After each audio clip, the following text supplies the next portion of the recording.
Hello mga ka-tips. Meron tayong unit dito, Toyota Rush. Toyota Rush, same niya ganyan, Toyota Rush.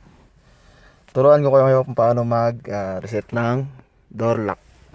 Door lock, kailangan maging automatic siya. Automatic open pagka nilalagay mo sa park. Tapos automatic close pag nilagay mo siya sa reverse o sa drive.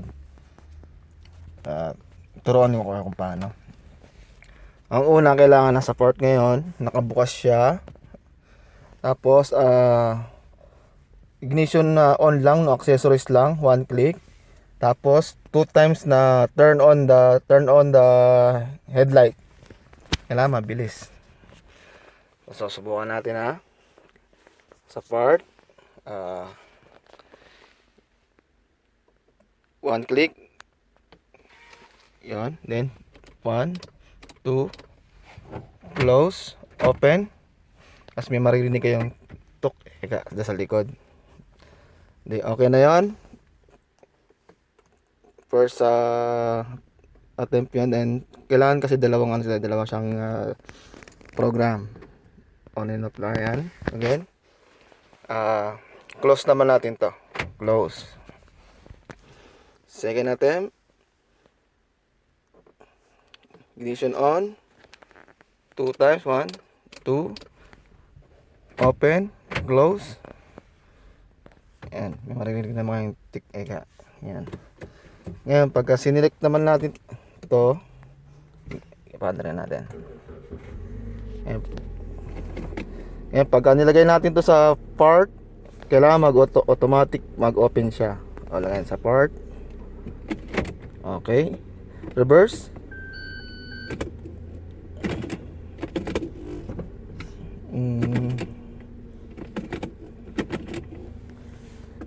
Pag hindi gumana nung sa reverse, nag-automatic on lang siya. Check ulit niyo sa umpisa. Ayan. Kailangan close, on, 1 2 open, close. Okay. Then start. Tingnan natin ulit. Okay. Ayan na siya, nag-automatic na siya. See? Nilalagay nyo sa part, automatic on, open.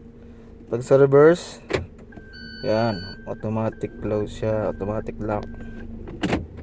Yan. Ito po ay Toyota Rush for Toyota Rush only. Yan, Toyota Rush only. Toyota Rush na automatic. Yan mga tips. Ito ay advisable lang sa disadvisable pagka wag niyo ilalagay sa part pag natatraffic kayo sa lalo na sa Maynila, kasi automatic open siya, nag-automatic open siya. Alam niyo naman sa atin maraming kabudalang nagbubukas ng kotse. Kaya pagka na-traffic kayo, wag niyo ilalagay sa part, handbrake niyo na lang. Ayan. See? No, okay na. Ayan. Kung may katanungan kayo, hindi nyo mahuli, PM nyo lang ako. Turo ko sa inyo kung paano. Okay mga ka-tips. Babu!